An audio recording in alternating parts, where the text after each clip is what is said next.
What's happening to Sir William today? I'm in Loveland, Colorado, here at Overland Expo Mountain West, where hundreds of vendors have come together to showcase the latest and greatest in overland technology and the gadgets and gizmos. But man, to be honest with you, it's completely overwhelming. I want to focus on overlanding without the fluff. Let's go check it out.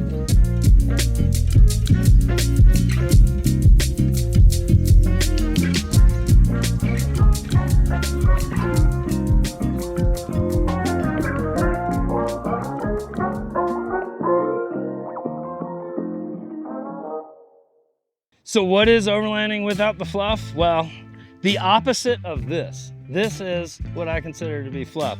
Now, this is a dedicated expedition vehicle, but you don't need all this in order to just get out and go. Nor do you need this humongous monstrosity of a camper, huge Ram on like 37-inch tires, complete with big box. You know, all this stuff is nice, but you really don't need much just to get out and go. The number one thing you gotta have is a sense of adventure. But other than that, there's a few things that I would say are necessities. So hypothetically, I'm just starting out. I've got my four-wheel drive vehicle. The very first upgrade that I'm gonna make is tires. And whenever it comes to tires, you don't need anything major. All you need is a nice all-terrain, something like a BF Goodwrench. There's a couple other companies out there that make some really good ones. I'm a really big fan of BFG. If I had to spend my hard-earned money on a tire right this very moment, I would have zero hesitation with going to BFG. So you're definitely gonna wanna upgrade to a good set of tires, but you don't necessarily need these. So as I told you, I'm a real big fan of BFG, and it's not necessarily that I'm brand specific as much as a good American-made tire. Now, whenever it comes to types of tires, you got a couple different options. Right now, you're looking at an all-terrain, is what they call it. You have the big chunky tires, which is a mud terrain, and then some companies even have a hybrid. What I'll say is the reason that I went with the all-terrain is because it is good at being an all-terrain tire. Is it a really good mud tire? No, but it's a really good all-around tire that will get you through some mud. Now, a mud tire, on the other hand, is a really good mud tire, but it's not really good at a bunch of other things. So as much highway driving as I do, I end up going with an all-terrain. And this is the smallest aftermarket tire that I've ran here on Apple over the past 9 years. And it's actually not bad. It's only a 32 on paper. I think it'll actually come out to somewhere around 31 or 31 and a half or something.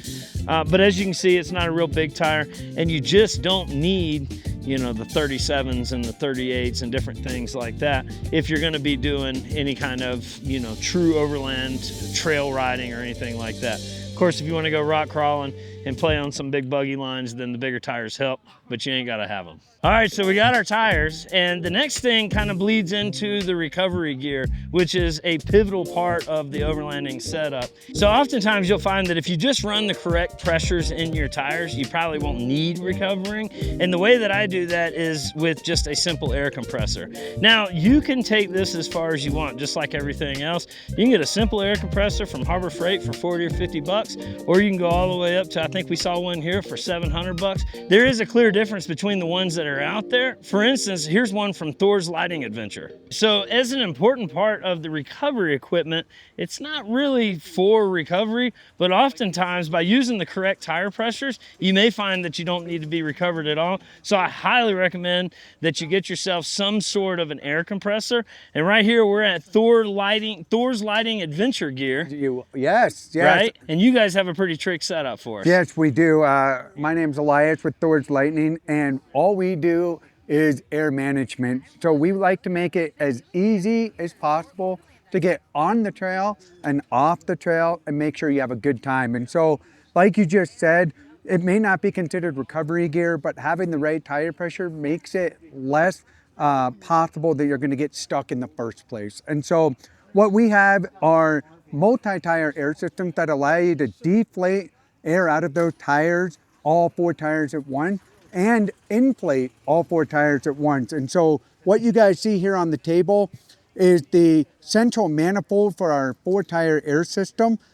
Each side handles 2 tires. You have a digital gauge readout for your tire pressure there, and it equalizes all 4 tires so that it makes sure when you're done, all 4 tires are the same pressure.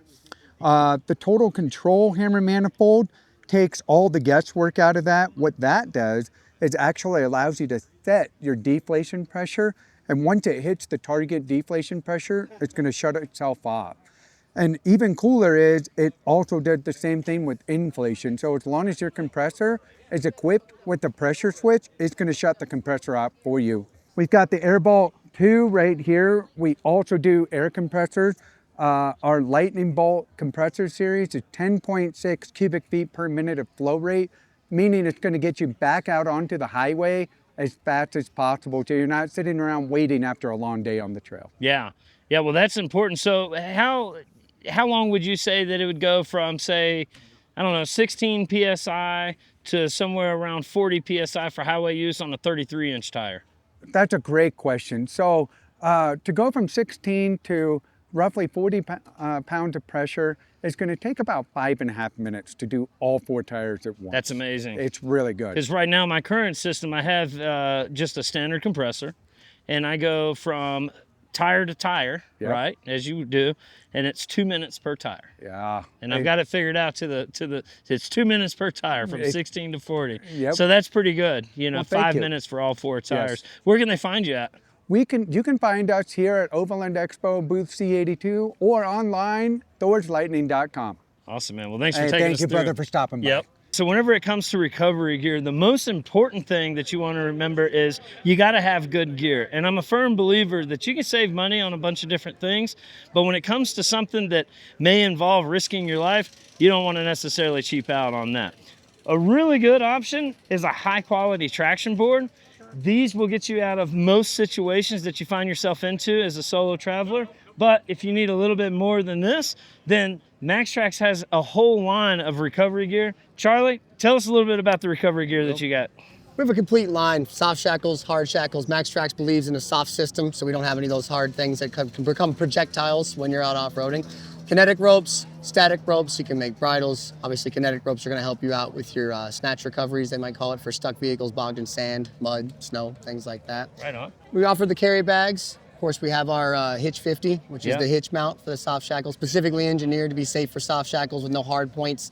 You know, it's got that smooth lining in it. Actually, you can't even put a hard shackle in our hitch mount to prevent somebody in a situation from grabbing the wrong tools. Yeah. So one of the cool things that I like about you guys is rope here. I don't know if do you have your winch rope? Yeah, right here.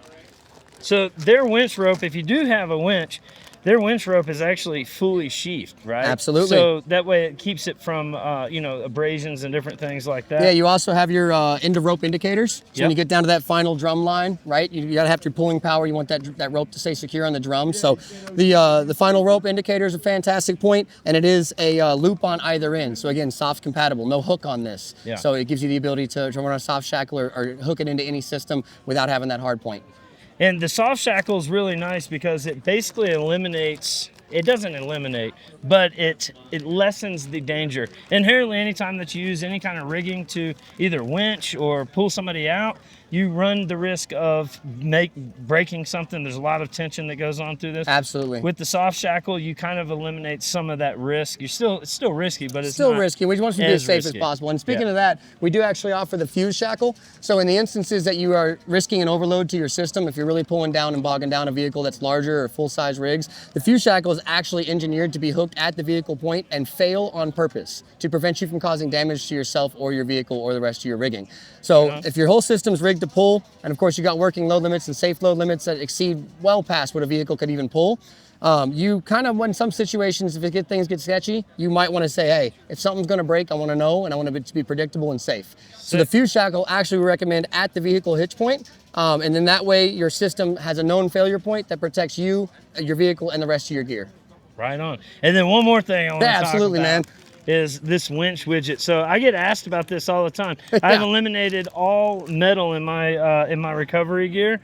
So the winch widget goes inside, and it provides a little a stay, if you will. Tensioning point. A tensioning point. Yeah. But I'll tell you the real big reason I like this is not too very long ago my winch ran away on me because it had the wireless controller. Oh, is that right? And the battery died, and the winch just kept on going. Oh wow. Had I had a metal hook or something of that nature, it would have either, one, destroyed the bumper, two, broke the winch line, or 3, then, you know, catastrophic. You know, it could have, you know, blew Yeah, up and you would have on been me in or there something. spinning that hook around. Yeah. So this actually, it broke, but because that was on there instead of a normal metal, you know, piece like that, then That's it wild, saved man. injury from other things. That's So wild. I'll let the definitely guys like know this. that that's a definite feature, right? If they, in the Yeah. event of a winch runaway. Yeah, I mean, it's got a little magnet on the back meant to just stick right next to your bumper so it's there when you need it. And of course, it's that Maxtrax signature orange. If you drop it, you can find it. Yep. But yeah, due to the fact that we don't put hooks on our ropes, this gives you the ability to have an end of line and get to your end of line on that winch. Cool, man. Well, check these guys out for all your recovery gear. Your recovery gear is nice too because it's got working load limits printed right there on Absolutely. there. Every piece is low limit tested. You got your working strength, your braking strength. We again want you to be safe, want you to do it right. And in the event that you got to get it out, it's got to get you home. Sweet, man. Thanks Awesome, for taking Will. us Thanks for through, stopping dude. by, Yep. buddy. So I'm here with Brad. Now, Brad, you've got a little bit of a fluffy setup now, but it's safe to say you know a thing or two about just getting out onto the trail. Yeah. If you were to tell the fine folks here what they actually need to get out on the trail, what would you start with? You know, I remember the first time my son and I went out in our Jeep, and it was just a bone stock Jeep, and we were going on the trail, and we were just like, you know, we don't want to come home late at night. We're just going to camp. And so at the time, we just took our backpacking gear. It was the basics, and there was no fluff. It wasn't all this stuff. And it ended up being a horrible night because we got destroyed in the wind. We couldn't cook. We couldn't sleep. Our tent was flattened out. Everything was miserable. And it's actually surprising that we continue to keep doing it after that. Yeah. But what you figure out is, okay, next time I'm going to bring this. And you go out and do it again. And the next time, you know, maybe I need this. Or you're going to take something and you're like, I don't need this. But what I would say is bring the basics. Bring something to cook with, bring your water, bring your sleeping system, and bring some shelter. Go budget friendly. Don't come here. Don't buy all the things. Just buy the basics, and you'll figure it out along the way. You're like, you know, I think a rooftop tent would be nice. I'm going to camp enough that I would use that. So I would say start with the bare minimums. Yeah. This is all great. I love this stuff. Yeah. But I use this all the time. Yeah. So It makes it easier. it makes it easier. The fluffiness does make it easier, a little softer landing pad, if Yeah. you will. And what I like is, and you could probably agree with this, is everybody's got something that they go out to do. Yeah. So for me, I like to sleep on the trail, Yeah. wake up, go wheeling the next day. Another guy might wake up and go hit the hiking trail. Right. Another guy might like taking pictures of birds. Sure. What would you say your favorite outdoor activity is whenever you get out? I'll tell you, we just went up to the Arctic Circle, and I was doing some fishing along the way, and Yeah. boy, the therapy in that. I fished a lot when I was younger, but I need to start doing more of that Yeah. in my life, and so I'm going to find a way to outfit some fishing poles in this guy. And that's what it boils down to. You just find a way to outfit what it is that you want to bring on the trail. Yeah. Fishing poles, cameras, 12-pack of beer, whatever you want to do, Right on. man. And you obviously go on some adventures yourself. Where can these fine folks find you? Over at TrailRecon on YouTube or TrailRecon.com on the All right. internet. Go give him some support. Now he's finally driving a Toyota, so we got him over on the right side. Hoorah. Now, every now and again, whenever you're out there, you might find yourself in a bit of an extreme situation. And I want to talk about one thing. This is a little bit of a fluffy truck. This is a dedicated rock crawler here, but if you notice up here, it has a winch. And a winch is one of those recovery items that's super, super nice to have. But I'll tell you this, it's only as good as your skills to use it, and it's extremely dangerous. So if you're gonna get a winch, then I highly recommend that you go and take some classes on how to use the winch, do some research, make sure that you know how to use it properly, use it safely. But there's many other recovery options that you can use before you get the winch out that are a little bit safer. Now, along the same lines as recovery, one of the most important things that I can't recommend enough is having the tools that you need in order to make any kind of repairs that you may need to do while out on the trail. The last thing you want to happen is you get out into a situation, you need to make a repair on the truck, and you just can't do it. So familiarize yourself with your vehicle, familiarize yourself with the right tools that you would need, and only carry that. But another really big recommendation I have for that, because typically if you find yourself needing those tools, you're already going to be in a bad mood anyway. I highly recommend, you can just get a standard, end-all be-all duffel bag or whatever. But whenever you're out in the middle of a trail, you're trying to make some kind of a repair, digging down into an endless black hole for that one little socket that you need is extremely frustrating. So I recommend something like a tool roll or tool bag that has individual pockets, very much like what they offer here at the Overland Gear Guide. Let's go check it out. All right, so I'm here with Rob. This is actually the tool roll that I have, and this is what I was actually talking about. Having this has made those frustrating times a little bit better. And Rob, what do you got here?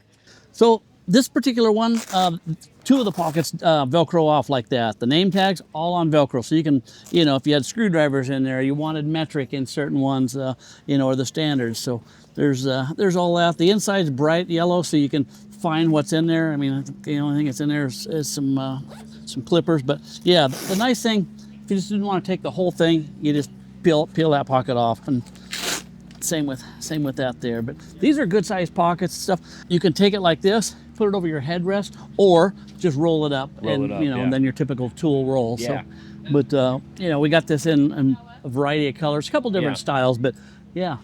And I want to touch a little bit on the durability too, because I have this thing mounted up onto the roof, and you know, my truck's getting older in age, so I got to break down the tools a little bit more often than I'd like to anymore. But I take this thing off the roof and chunk it down because I don't want to climb up and down with a heavy tool, and the thing just holds up, man. Nice. And so all your stuff is high quality. Tell us a little bit about what you do to make sure that it's the highest quality. So you know, we're taking our time. We're sewing it right, but like on stuff like this, it's all got a liner. So first of all, most of the industry, they'll just have this.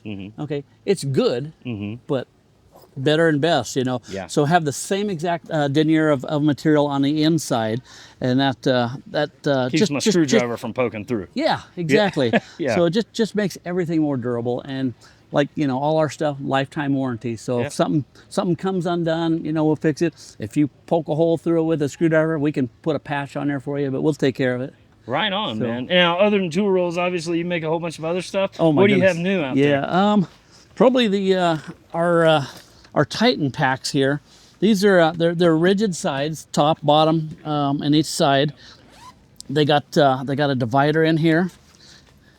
Got a mesh pocket up here for just small stuff and things like that. But this is adjustable, so you could just, if you had some bigger stuff, you just pull this one totally out. But I've just got a bunch of random, you know, stuff. This is what I keep in the Grenadier with me all the time and stuff. But people wanted the rigid, you know, side, so it's an option. You know, it's not for everybody. Some people like this, you know, just a soft one, so it takes up less space, you know. But this is really nice. They're stackable, so you know you can put those on like that. I mean, this one's probably got, I don't know, probably 12, 15 pounds of crap in it. Really? So, okay. yeah. Well, cool, man. And one last question: where's it all made? All made in Utah. Everything. All made in Utah. Well, yeah. Lifetime warranty and U.S. made. Where can they find you at, Rob? Oh, overlandgearguy.com, and all the social medias are Overland Gear Guy. So. All right, sweet, dude. Okay. Thanks for taking us around. You betcha. Now, another key component to setting up my overland rig, as you can see, I like to eat.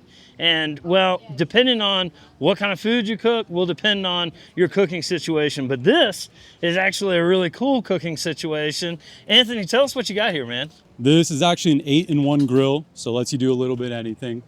Kind of regardless where you end up, how you want to cook, you could utilize it. You can use it to cook right over a wood burning fire if you're out somewhere that lets you make a campfire. That's also like probably my favorite way to cook, but increasingly you can't do that. So you have a flat top griddle. Underneath there, we got a traditional grill grate with all the propane components. Propane's quick and easy, get it up and running, grill what you need to do. All these parts are modular, they just tab out.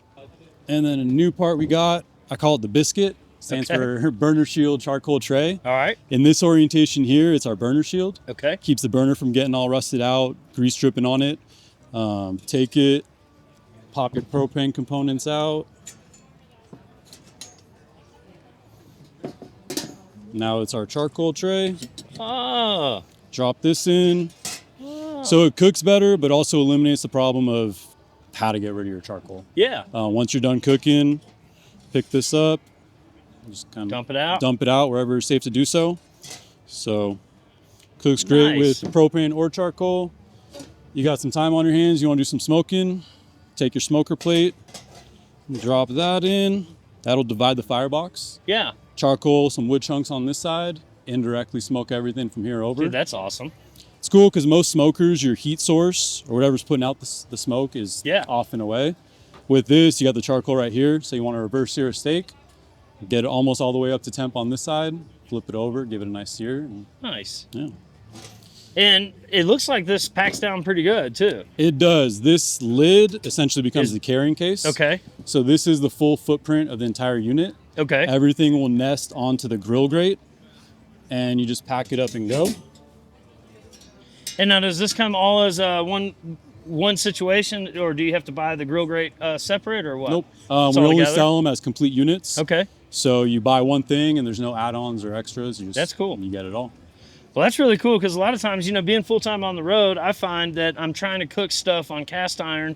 That cast iron's great, but, you know, some stuff just tastes better over a grill. Chicken wings is one of them. Right on. And another thing is I have not perfected how to make biscuits without an oven yet. And I bet I could make biscuits on this pretty easily. Yeah, bet you could. Cool, man. Where can they find you? My website, grillgame.com, or on Instagram @grillgame. Sweet, man. Thanks for taking us around. Yeah, thanks for checking it out. So sticking along the theme of cooking, another popular and super good option is the Tembo Tusk Scuttle. Jerry, take us through the Scuttle, the infamous Scuttle. How you doing? You know what? It's a shallow walk, essentially. It's originally started as a harrow disc, like what farmers have behind their tractors, and we've incorporated it into a cooking device. Yeah. The idea comes from South Africa. It's got a 10,000 BTU burner and adjustable legs, so you can adjust it any way you want. Yeah. And you can cook anything you can think of. So the cool thing to me about the Scuttle is I'm a cast iron user, and this is very similar to cast iron. It cleans up super easy. Yeah. You just pour some treat water it on just there. like cast iron. That's right. We season it before we send it out. Okay. And then you maintain it like it's cast iron. All right, cool. The other thing is this is like perfect cooking height right here. Yeah. And because it's like a flat grill, like you said, you can cook just about anything on it. Right. I don't know anything that you can't cook on. You know, we don't know what you can't cook. We're constantly amazed at what our customers cook. Yeah. We'll look on Instagram, they send us a link, and we're going, I didn't know that you could cook Yeah, that. I've seen biscuits cooked on Yeah, this thing. yeah. I've had cinnamon buns off of one, cookies off of them, fried Oreos Right. off of them. Tonight we might bring over to the camp brie. We're going to do baked brie and chips, and it's like unbelievably good.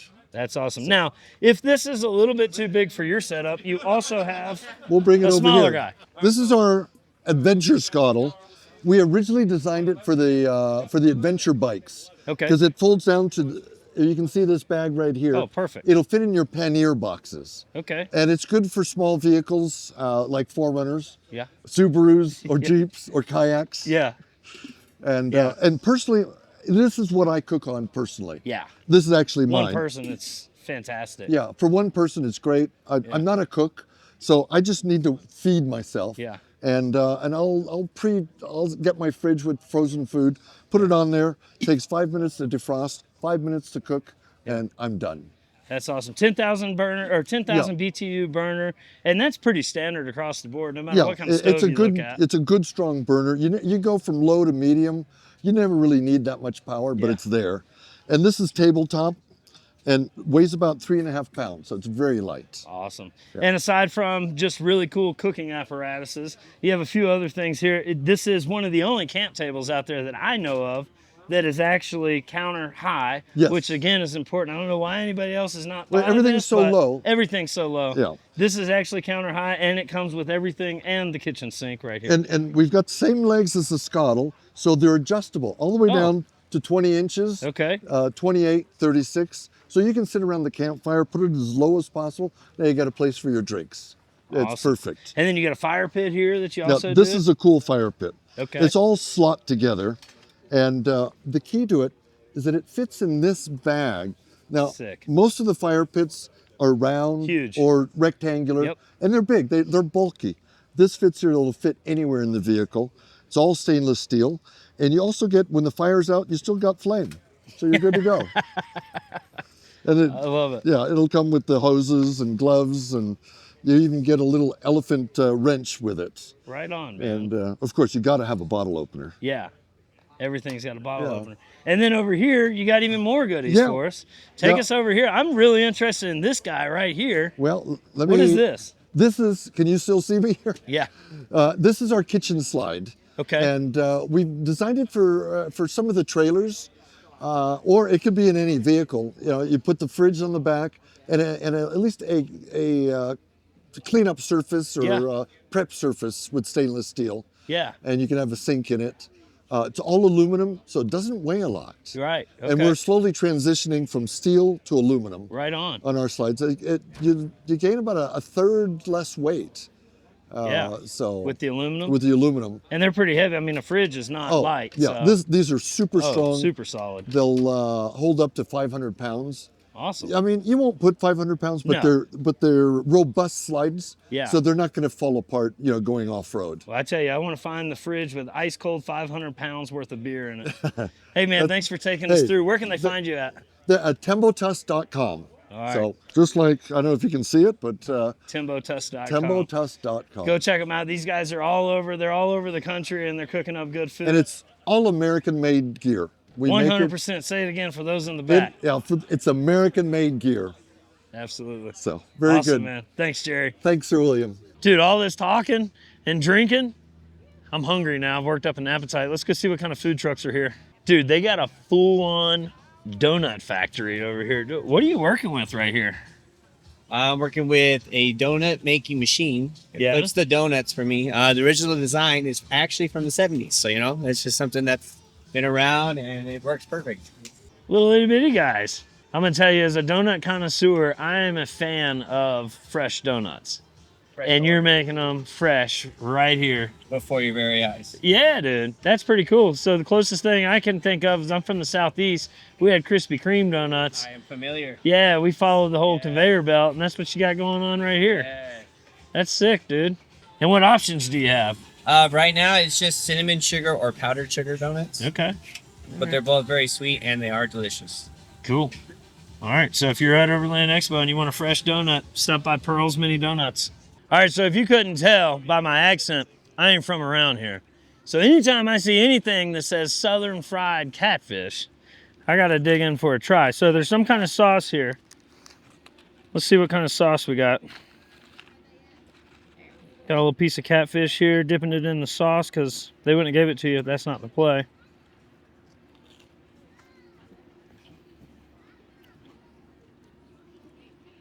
That's where it's at.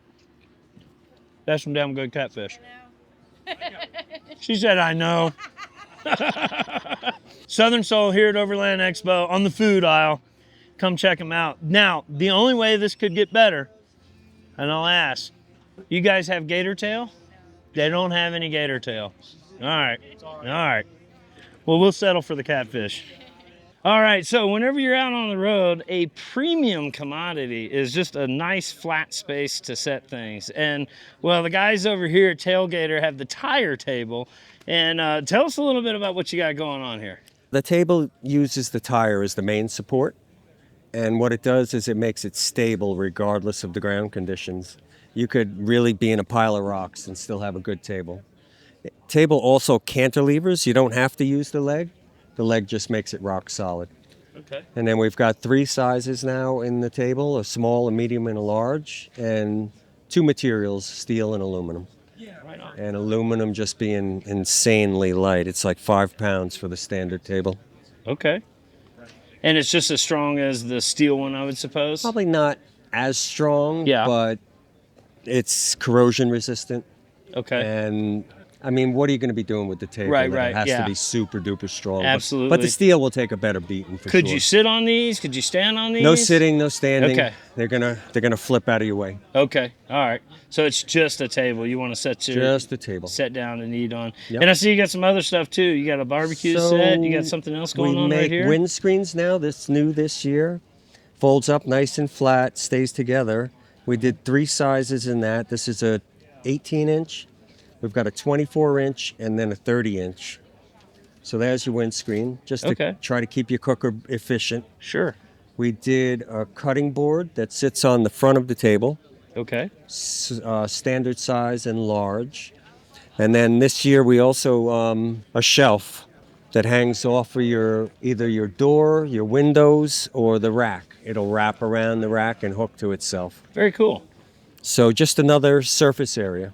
Right on, man. Well, this is all really cool stuff. And like I said, being out on the road, a premium commodity is a flat space just to set things. This just adds a little bit more to it. Where can they find you at? TailgaterTireTable.com. All right, man. Well, thanks for taking us around. So next, let's talk about sleeping. Now, depending on how many bush lights I have, I can sleep just about anywhere. And you can set your sleeping pad up with either a yoga mat or a simple, just a pad to sleep on, or you can step your comfort up and get like a whole complete system, something like Born Outdoors has. So this is Stuart. Stuart's with Born Outdoor.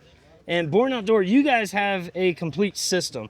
Take us through the system. We do, absolutely. So what we have here is what we call the Badger bed. And so it's taking the basic principles of having a bed at home and taking it out in the field. I mean, nobody sleeps in a sleeping bag at home. So why do we do it when we go camping?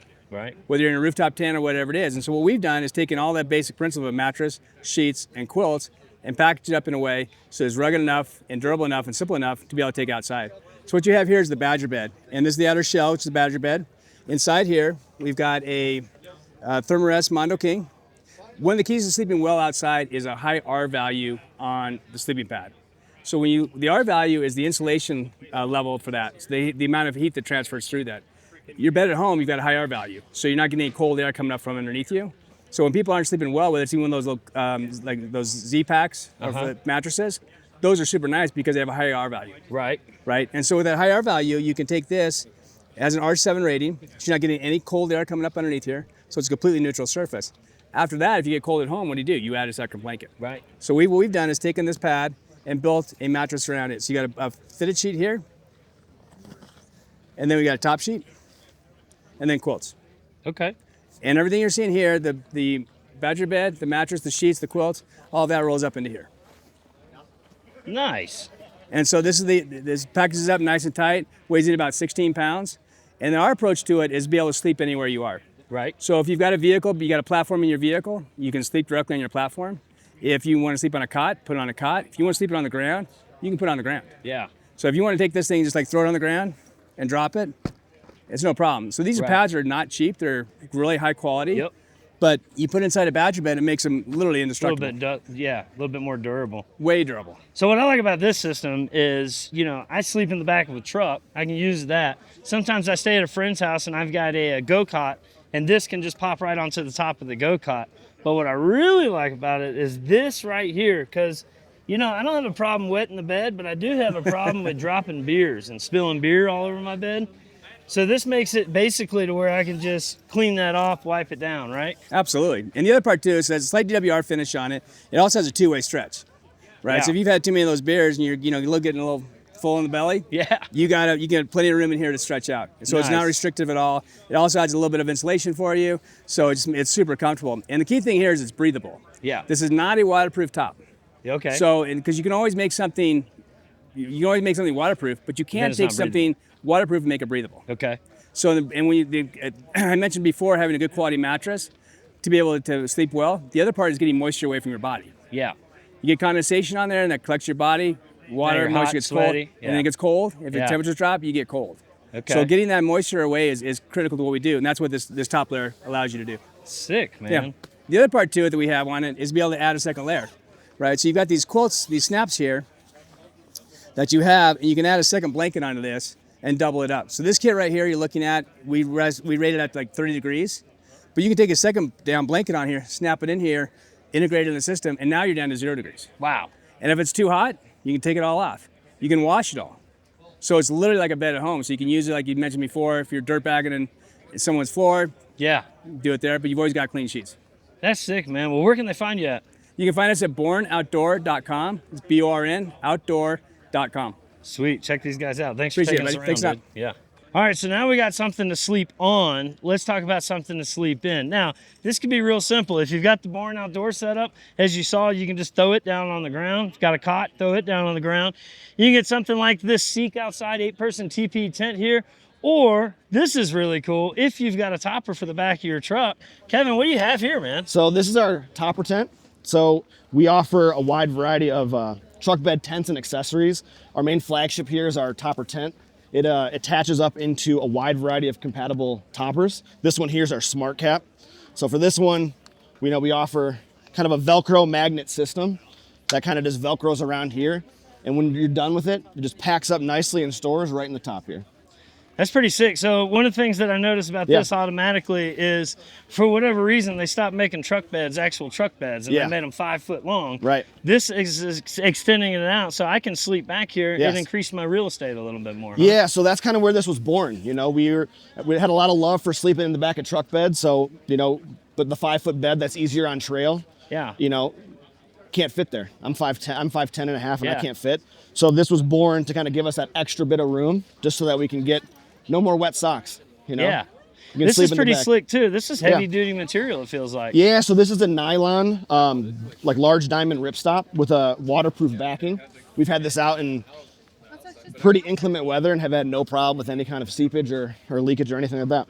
And it just connects via Velcro magnets? Velcro and magnets, depending on what your cap is. So this one, again, is the smart cap with that stainless steel, so it's a magnet kind of Velcro, but for the soft topper, it's Velcro and zip.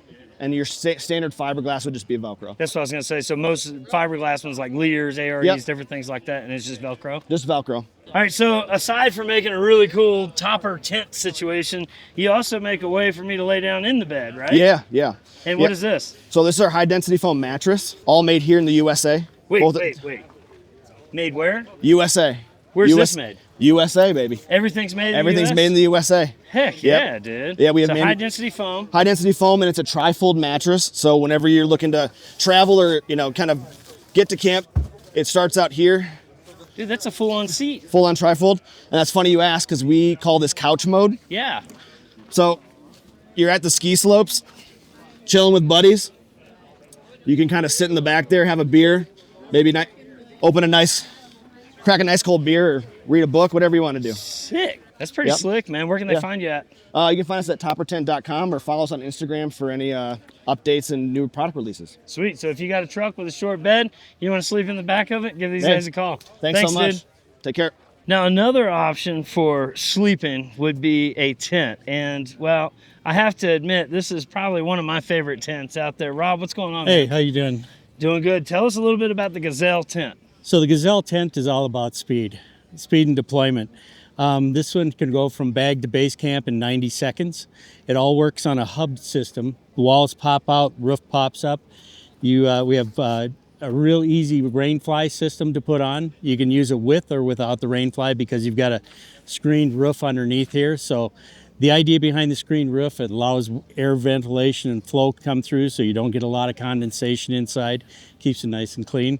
But the idea is, nobody goes out on adventure just to set up a tent. So we want to make it as quick as possible to pop these things up and get going to what you really went out camping for in the first place. Yeah, and that it is. It's super fast. I've even convinced my mom to get one.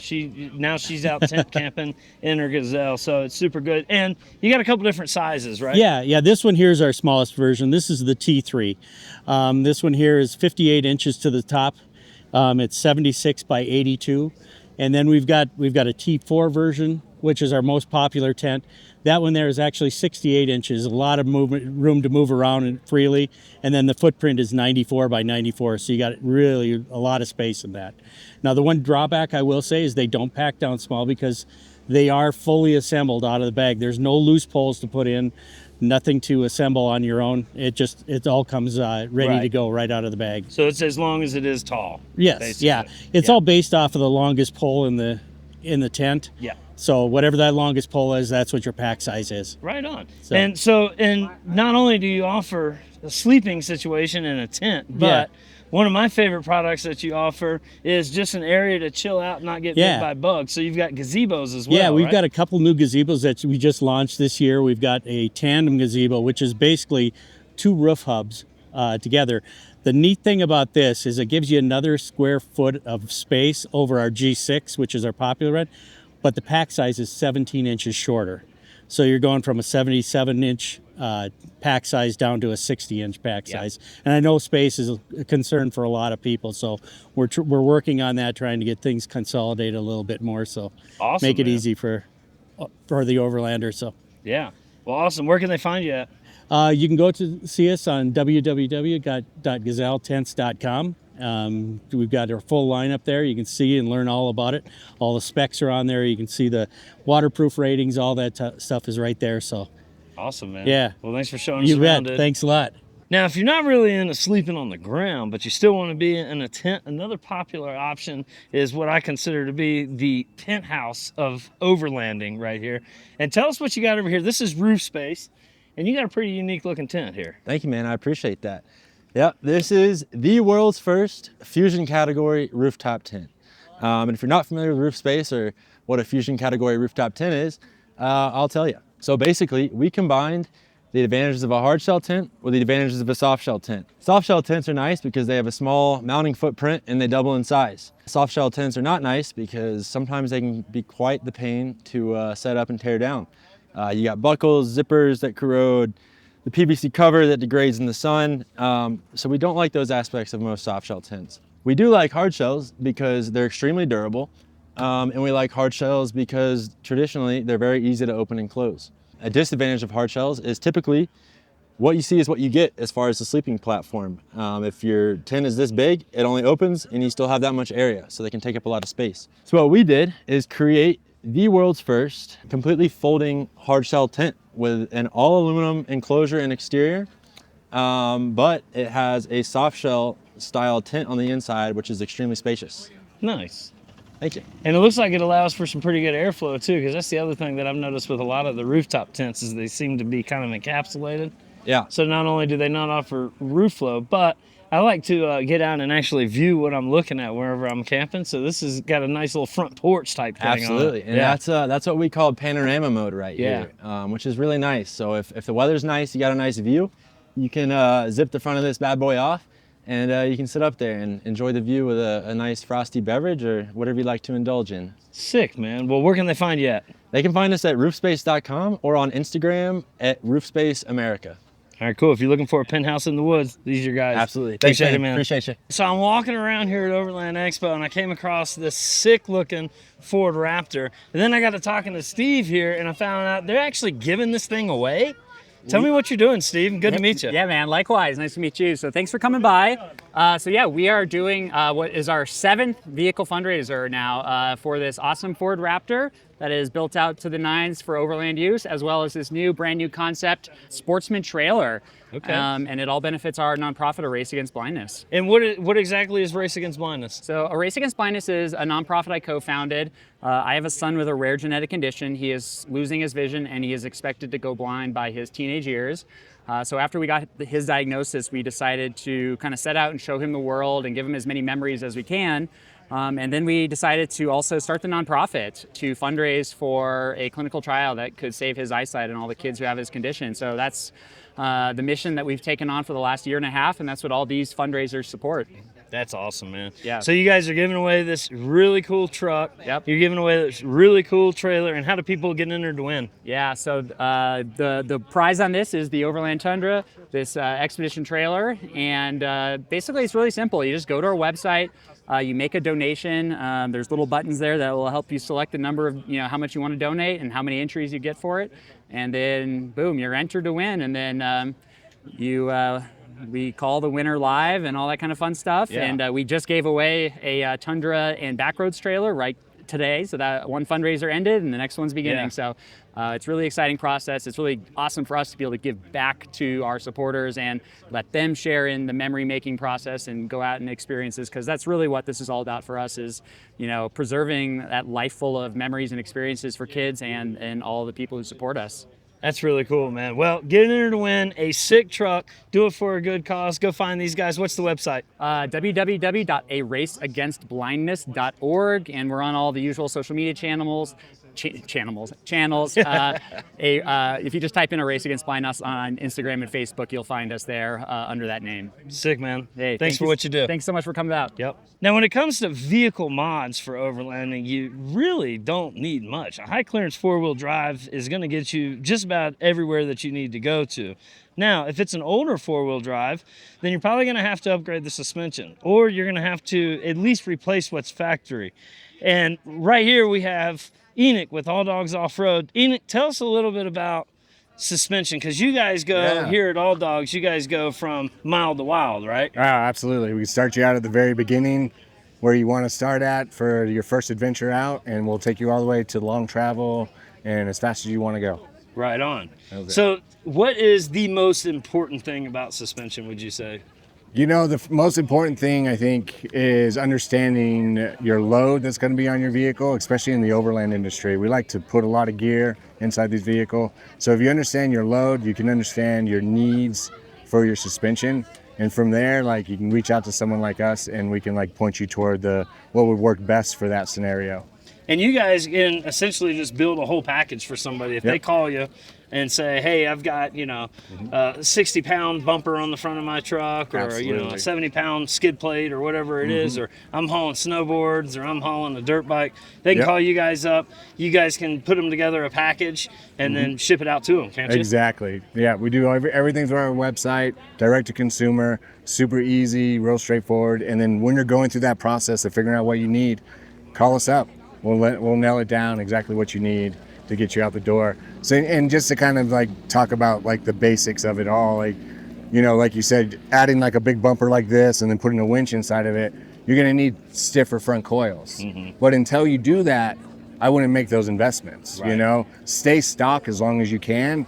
And then as you do your build out, figure out what's gonna work best for you, whether it's a shock combo paired with a coil and a leaf pack, and we can help you do that for sure.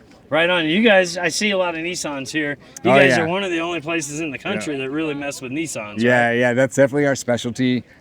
Just as a, you know, something, this is our special Titan Fox kit that we've come up with. This is something that we've done ourselves. And we also just worked with Icon, and we've got a new Icon kit for our Titan swaps as well.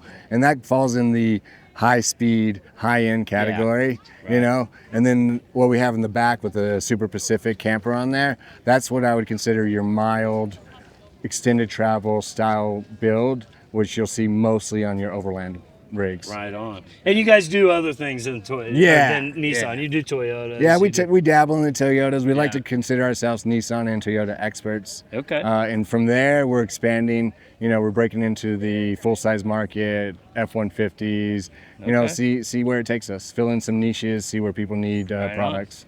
Well, check these guys out. Where can they find you? Yeah, you can check us out at alldogsoffroad.com, and you can also check us out on YouTube at Alldogs Offroad. Sweet, man. Thanks for taking us through, Enid. Awesome. Thank you, brother. So arguably one of the most important things to just getting out and going out is knowing where you're going. And one of my favorite apps that I like to use is actually Gaia. And the reason that I like Gaia is because it is the closest thing that I have to just an old-fashioned paper map. They got all kinds of different layers, different things like that. It's not going to necessarily tell you the trails, but it will show you where a trail might be. And right here, we've actually got Colin from Gaia, right? Yes, sir. Tell us a little bit about Gaia. Tell us the benefits and some of the different things that you guys offer. Yeah. So Gaia is an interactive mapping platform. It's through our Outside Plus membership. It's made for anyone who likes to get outside and get out into the middle of nowhere. It's a good way to keep yourself safe.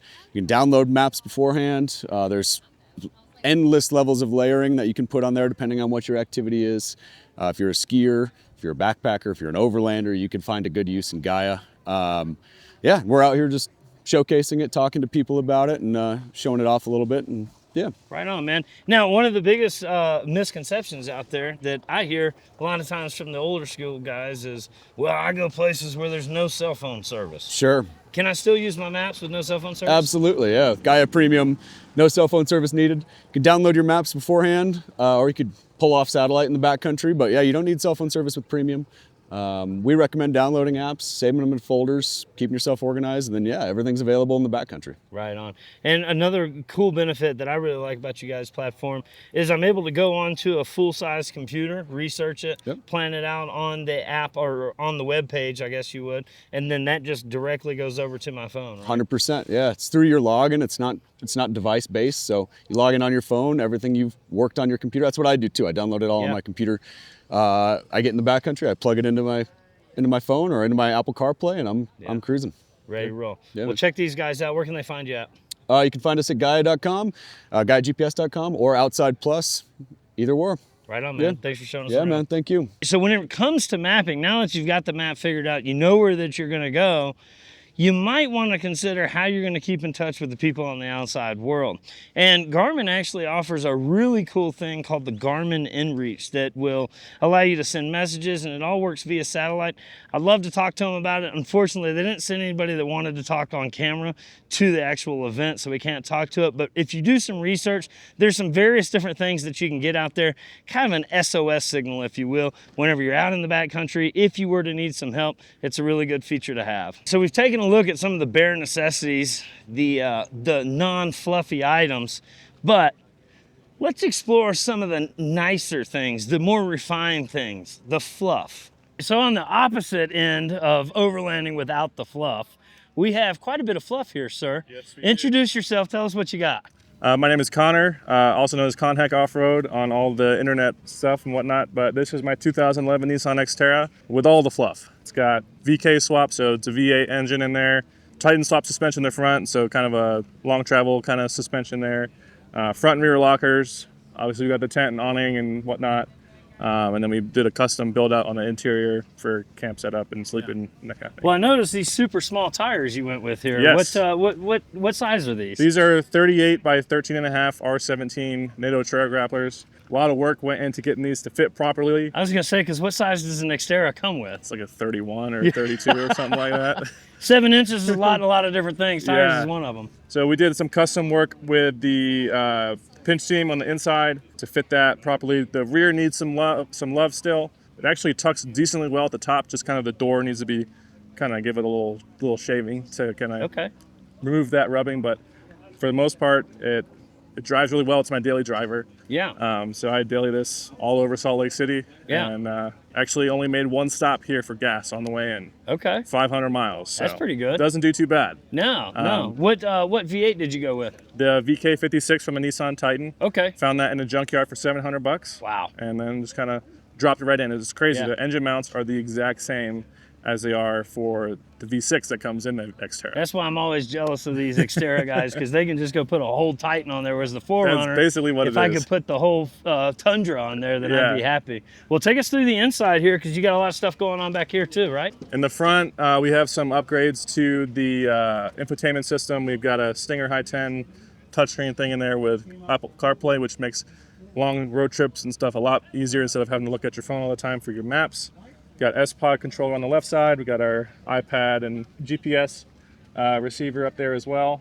Our rearview mirror is a digital rearview mirror from Wolfbox, because I can't see out my back window right now. So having the digital rearview mirror makes things a lot safer. Kind of increases that situation. I see some molly panel that you've done here on the door sides here. Yep. We keep all sorts of stuff. We got knife mounts, all the above. Pelican case. Pelican case. This is where I keep all my recovery gear in here. Just to make it super easy access. I used to kind of keep it tucked away inside. And hard to get to. It's hard to get to, especially when you really need it in a pinch. So. Which is never a good time. Right. Yeah. Yes. Yep. And then kind of in the back is where all the really custom stuff starts. Where all the magic happens. Trip to Lowe's. Okay. $300 of plywood and some hardware and that kind of thing. I like it. We've got 10 gallons of water. We've got some IKEA drawers, less than $100 for those IKEA drawers. And then we just kind of pushed it all together. I like it. With a custom setup, just to kind of suit the needs of what I have, because I travel with my puppy all the time. So built this platform here just to kind of get her up and still have that storage underneath, so I can utilize as much space as I have. Because you're in a 4Runner, right? So you know that space is limited. Yep. And all those Tacoma guys and other Gladiator guys have that nice bed in the back for all their extra stuff. Yeah. So we got to be efficient and concise with what we've got. Well, it looks like you've done pretty good with it in the back there. It's not bad. Power system is run off of a Jackery 1500 right now. Okay. We're actually going to be upgrading to a full lithium setup here in the next month, hopefully. Okay. Just waiting on some stuff that's back ordered. But that's kind of the power setup, running the fridge full time, and then also charging all the camera batteries and accessories that we need, and that kind of thing. Sick. So. Well, I imagine with a V8, all this armor, and 38-inch tires, this thing likes to boogie. Oh, it sure does. Yeah? What's your favorite trail that you've taken it on? Well, I did this trail before I had the 38s on there, but I went down to Hanksville, Utah. Yeah. It's kind of where the moon overlook is, kind of the Mars Research Center area. Beautiful area. Did you stop for a cheeseburger at Hanks? I did not. I did not stop for a cheeseburger. You got to stop for a cheeseburger in Hanksville. Guess I'm going back, right? Yeah. Out there, they've got the Mars Research Facility. Yeah. And I call that Mars because it looks like Mars. Very pretty stuff. All right, so obviously this is a pretty elaborate setup. It is. Now, granted, you did kind of home build your build out here. Yeah. But take me through, as a beginner. Yeah. A guy wants to just get started in overlanding. Yeah. What would you recommend? Well, that's kind of the reason I went with the Xterra, is because it was more of a budget option. I was looking at a 4Runner. I was right out of college when I bought this. I was looking for a 4Runner. I was looking at a Jeep, looking at FJ Cruisers, and they were all way out of my budget. So that's why I settled on the Xterra, because it was a little bit more of a budget option.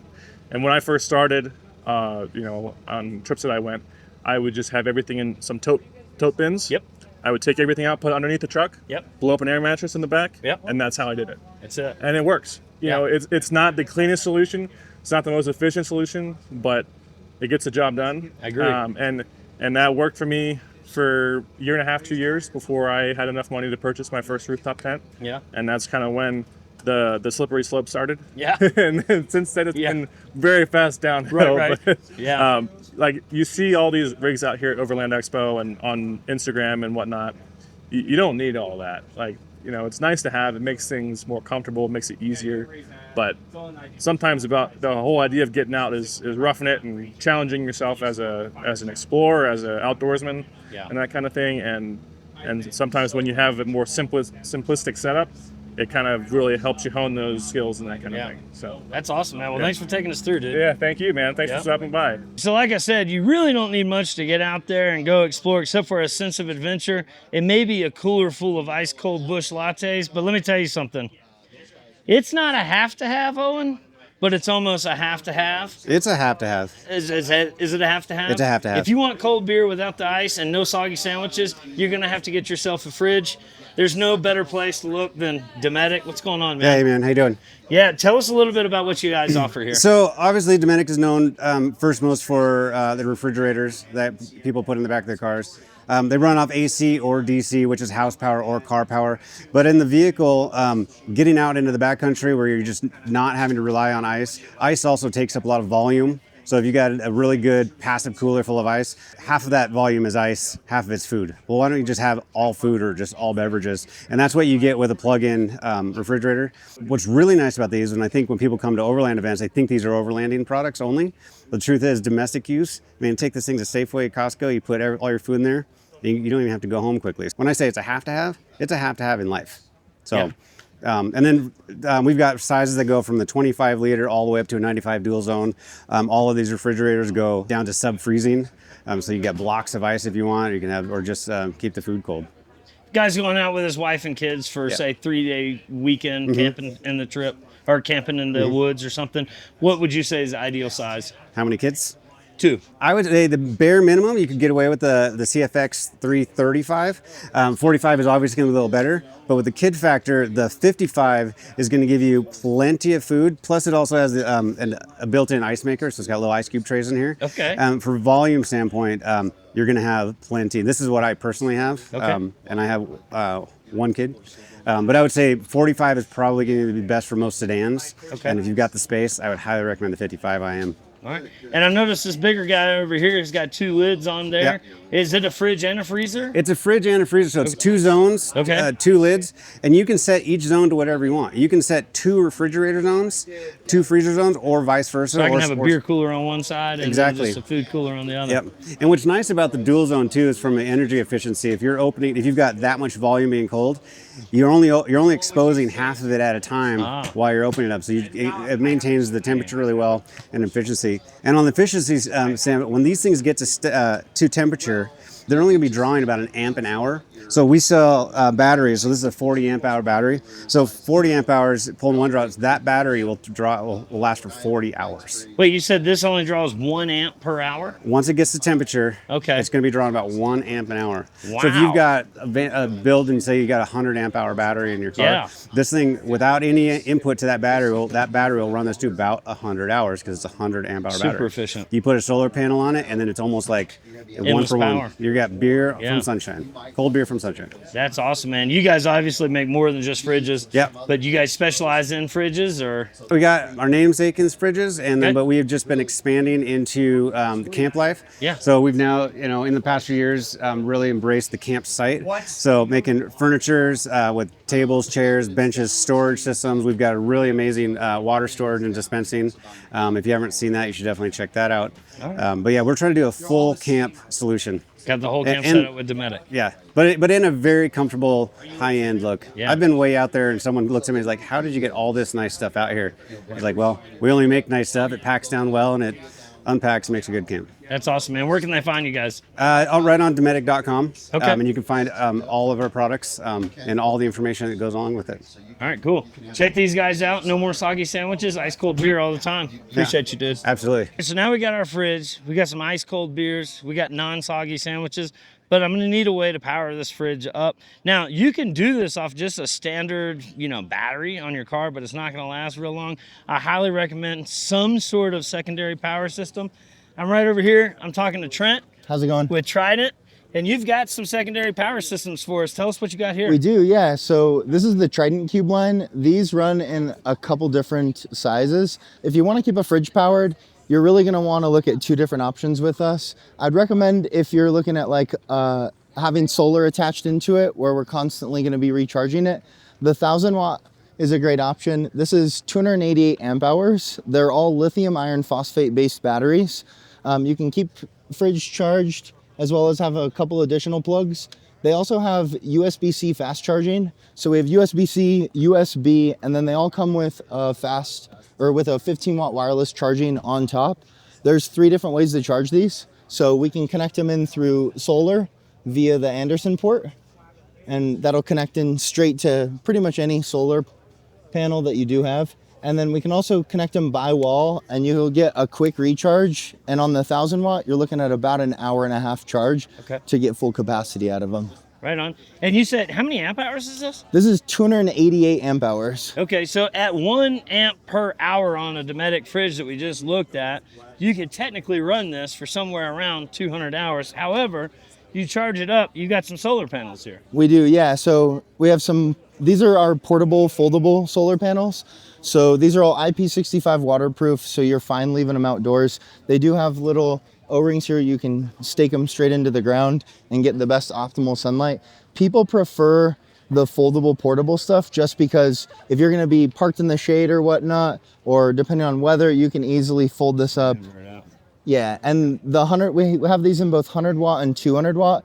They're incredibly light. The 100 watt is about 4 pounds. The 200 watt is about 8 pounds. Sick, man. So I can keep that charged up. Then how long would you say the big panel would take to charge this guy here? So on 200 watts on the 1000 watt, you're looking at about a 4-hour charge to get it up to full power. Right on, man. Now, one more thing I noticed here is this really tricked out flashlight situation. Yeah. Put the boss absolutely. down. Yeah. This is our security dog. Okay. All right. She's gonna man the bouncer perimeter right here. She checked IDs. Right now she's about to go get in a fight with another dog. But you've got probably one of the trickiest flashlights that I've seen here. Take us through this. These are pretty sweet. This is the new Trident Lume. So what this is actually just a standard lantern as well as a flashlight. When we have it disconnected, these are magnetic. You can connect it to anything there. We can use it in lantern mode here and just float it from wherever. When you have it secured back on, okay, and we have it fully up, there's a wireless remote on the base of this, so we can control the brightness, and we can also control turning it on and off. So you can stake them down. There's holes here to just keep them secure from wind and weather. Oh, wow, okay. These are IP65 waterproof, so you're fine leaving this outside. Yeah, the only thing you don't want to keep out is going to be your remote. Okay. What's super cool is how we get these back in. So when we have them off, you can just secure it in. It folds up nice and sweet and light, and then easy to throw in the backpack. So you can great for hiking, camping, backpacking. Work for self-defense too, because it looks yeah, like you a nice can, little... but you're probably not going to want to. You'll probably end up hurting yourself, That's awesome. And you're not going to do much damage to a bear. Yeah, right on, man. Well, where can they find you at? They can find all of our products online. We ship these nationwide. TridentSeries.com.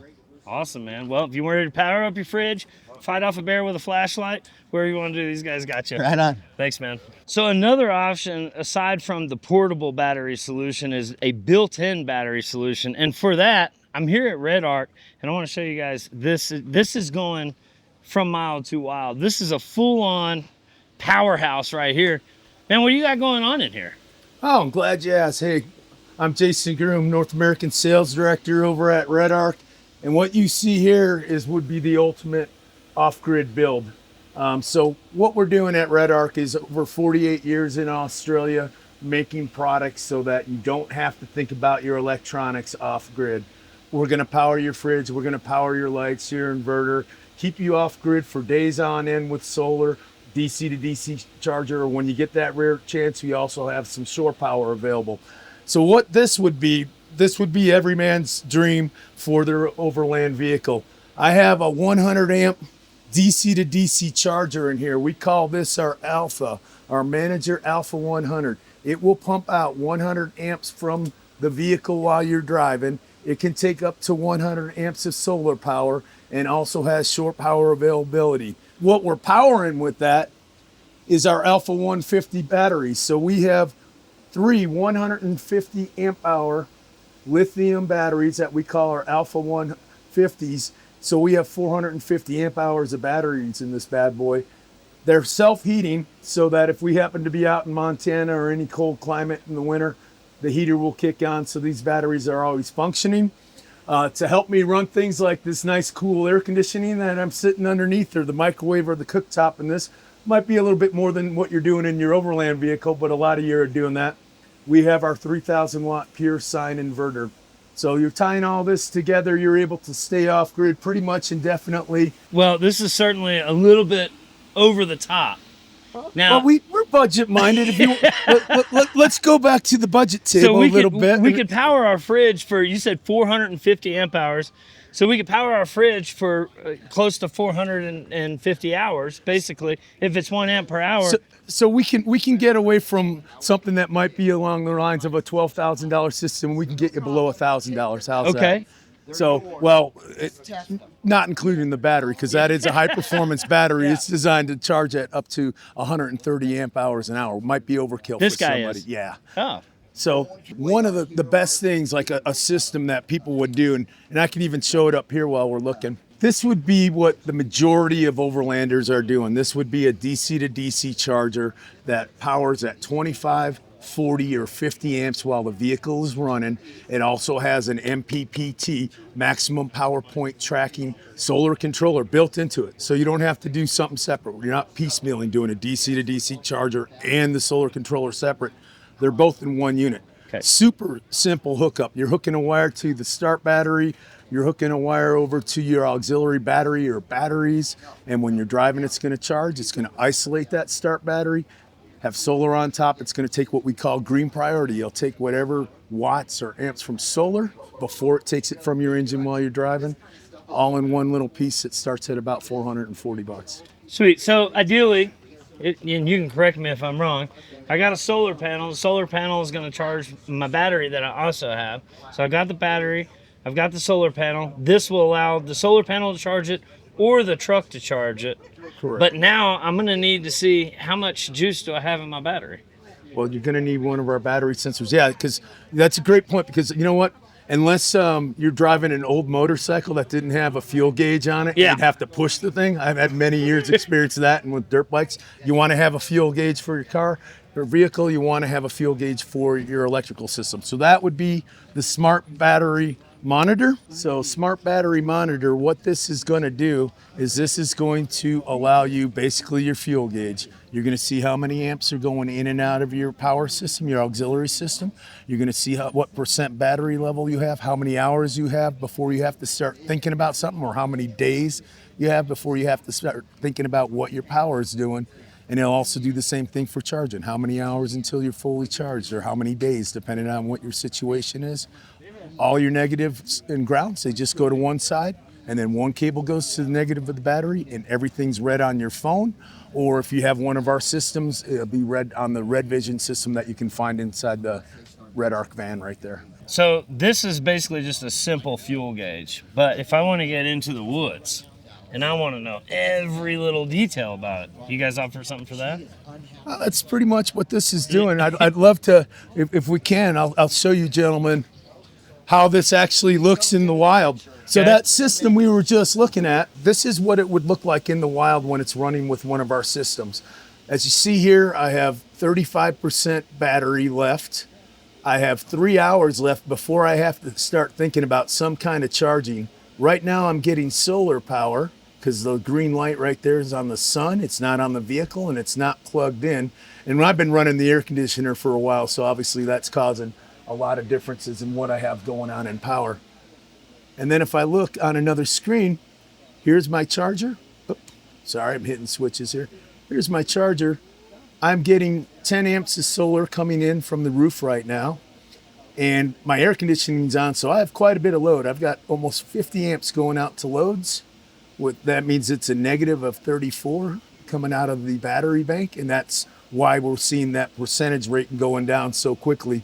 As I turn off the air conditioner, obviously that's going to continue to drop, but I can also see things like state of charge per hour. I can see state of charge per day. I can see how my solar's been functioning. So right now I have 114 watts of solar coming in. Today I've received 254 watts total in solar. So there's a lot of useful information on here for the user. You can see now that as my air conditioner comes off, I'm coming down to just the Starlink and maybe a refrigerator and a couple things charging out here. And I'm getting back down to a better level of only 8.5 amps going in. And then now you'll see the day will change from just being 3 hours. It now is recalculating, and I have about a day left before I have to start thinking about power. One of us might have accidentally left the inverter on last night with the Starlink and a couple things running here in the van, thus our power drop like we had. Well, dude, thanks for taking us around. You guys truly do offer a full power solution and management product for every mild to wild, right? Yeah, so, from mild to wild, we got you covered. Find us at REDARCelectronics.com. 48 years out in the outback of Australia. The product's been really tested in the harshest conditions around. Appreciate you guys coming out and talking with us today. Thank you, dude. Thank you. So there are other options out there if you don't necessarily want to outfit your vehicle and you want to keep it kind of primarily stock. There's one option out there where you can just basically bring the entire camp with you. What better guy to tell us about that than Lauren? Tell us what you got here, man. Hey, Will, thanks for doing this. So we are a trailer dealership. We sell and focus in off-road and overlanding campers. All the stuff we do is some of the best of the business. You know, we import 4 brands from Australia. We've got some domestic ones here. We have about 10 brands that we carry. And this really changes the lifestyle for overlanding and off-road camping. So it's a lot of fun. It's got to fit for your lifestyle, though. Yeah. So basically, the inherent benefit to having a trailer, though, is a guy can just pack up Friday afternoon after work, hook up to the trailer, and then drive out and spend the entire weekend out doing whatever he wants to do, whatever he wants to get outside, and everything is in my trailer. Yeah, you're locked and loaded. You know, a lot of these are garage heights, so what we do is our customers is find out what's really important to them. If they want to have it in their garage so they can go within an hour, leave, and head out, they can do that.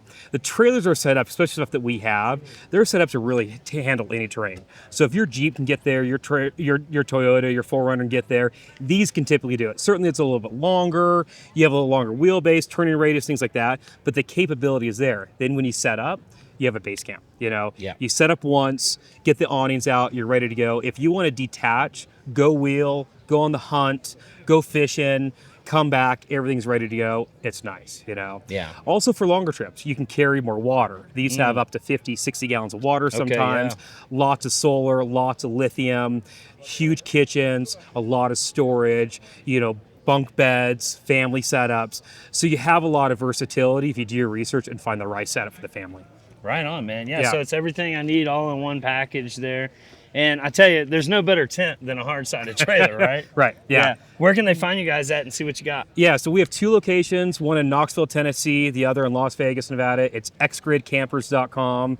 You know, definitely come out, take a look at it. We rent some trailers out of Las Vegas. We're definitely out at all the shows. And we have a great portfolio really covering any price point and any lifestyle. So if I wanted to try a trailer for a weekend, I could go to you, rent the trailer, fall in love with it, and then come buy a trailer from you. And get a feel for what it's like. Does my vehicle tow it? You know, do I like this style? Do I like a teardrop? Do I like a hybrid? Do I want to stand up? Do I want a bathroom?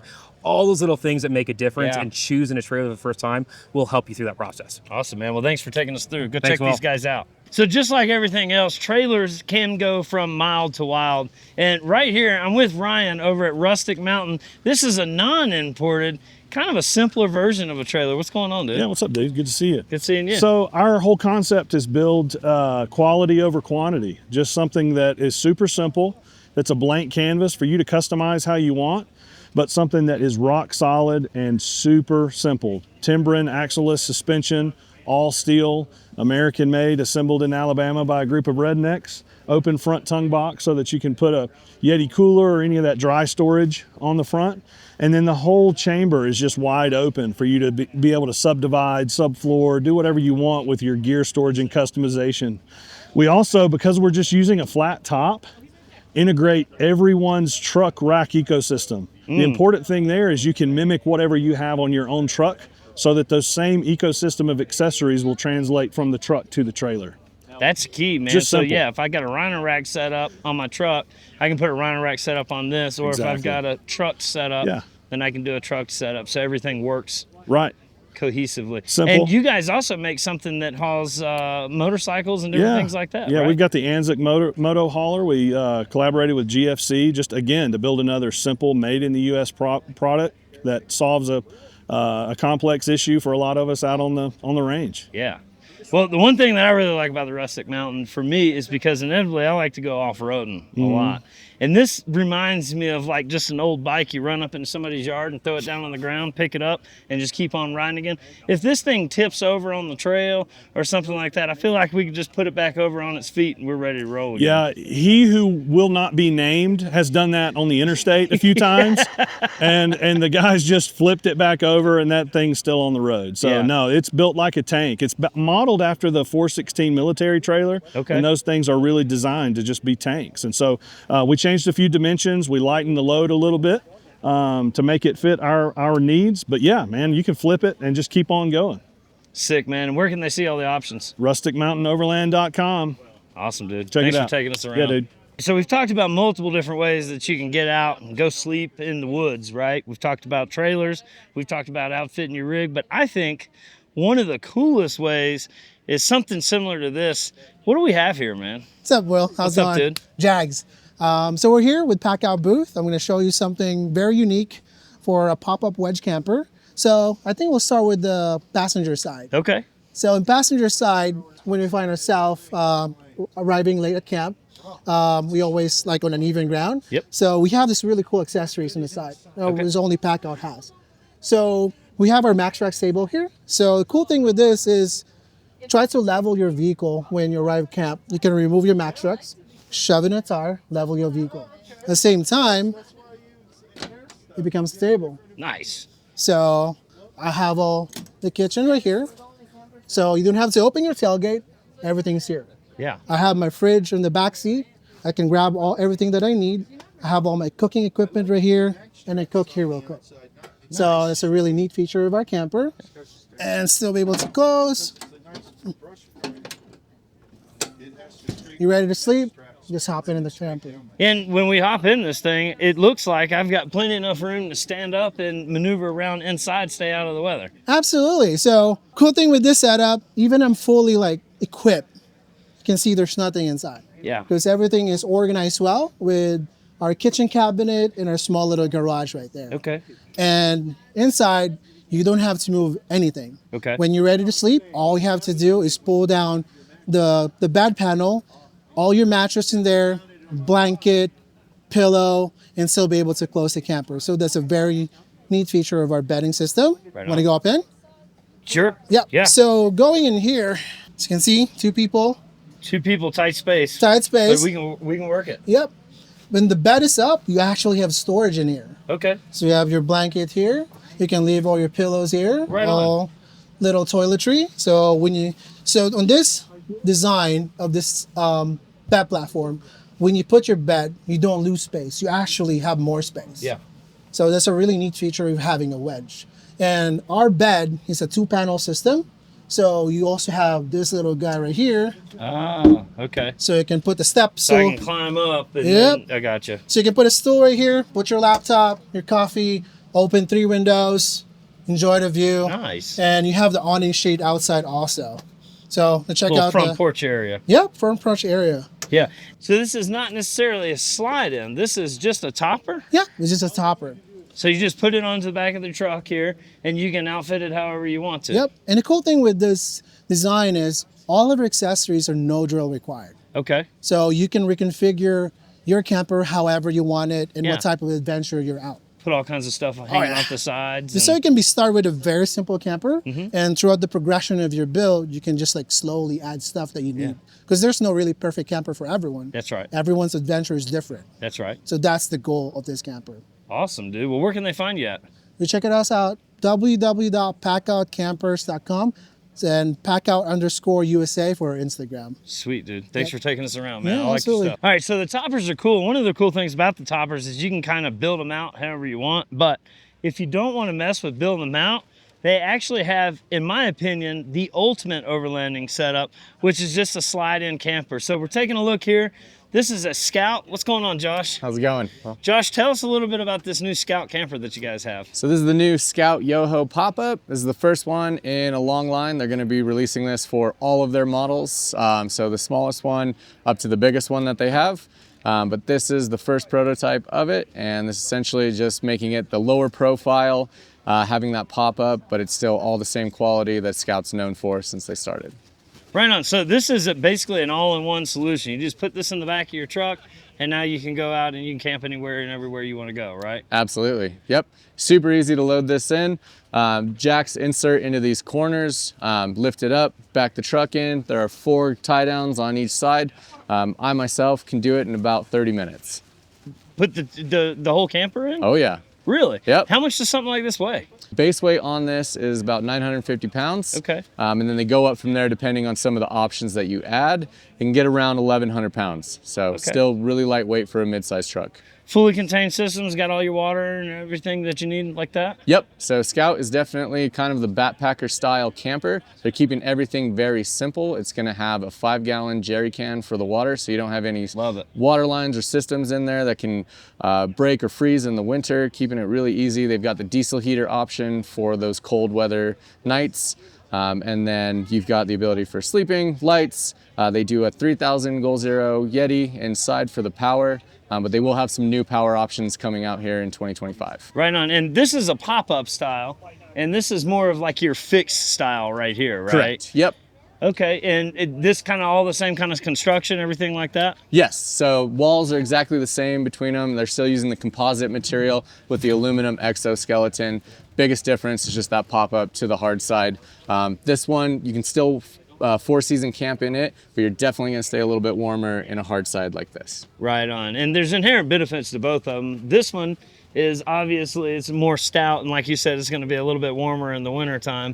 Whereas this one, I can get in those really tight off-camera situations with it popped down and not have to worry about it being too top heavy, right? Nail on the head right there, man. Nice, man. Well, where can they find you guys at? We're down in Denver. Okay. Yep, and so we're a dealer for Scout. We are a ground up outfitter, so we do everything from the ground up, and we can help people get out and explore.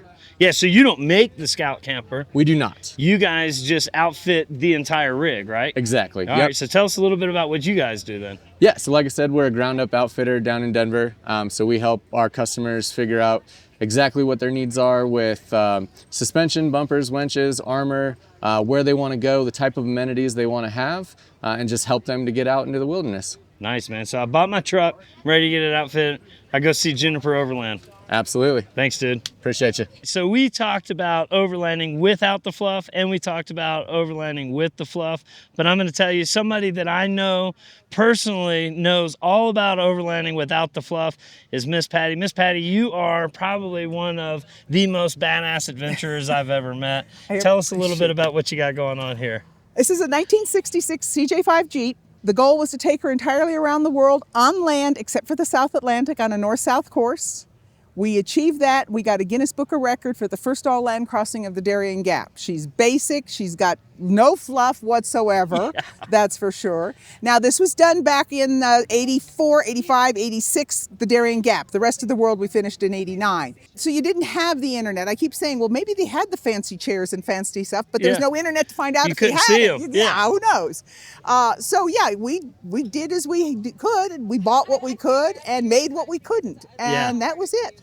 And this truck is so cool. I mean, this truck literally feels like I can just put it on my back and carry it wherever I need to go. She's a little heavier than most of these DJs, which is a problem. I mean, broken axles was an issue we had, but my husband, he tended to overload things. Yeah.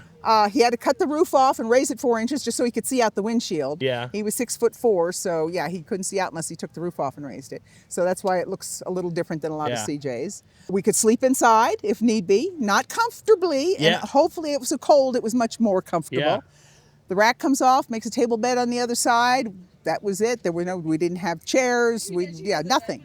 We sat on the table or stood at the table. Refrigerator. No secondary batteries. No ice chest. No solar. No solar. No cell phone. No nothing. And again, thinking back, traveling at that time without the internet, it may have been a blessing. We didn't know what was going on in the world. Doing the Darien Gap, we were there a long time, and I can remember times when I would look overhead and get a view of the sky and think, oh, there's a contrail. So the world's still out there. Yeah. Because we had no idea. That's amazing. Well, you have some fantastic stories. Where can everybody go to hear some of these stories? www.outbackofbeyond.com or Instagram at Sandship Discovery. Yeah, and what would be your number one piece of advice to somebody that's just starting to look into maybe overlanding?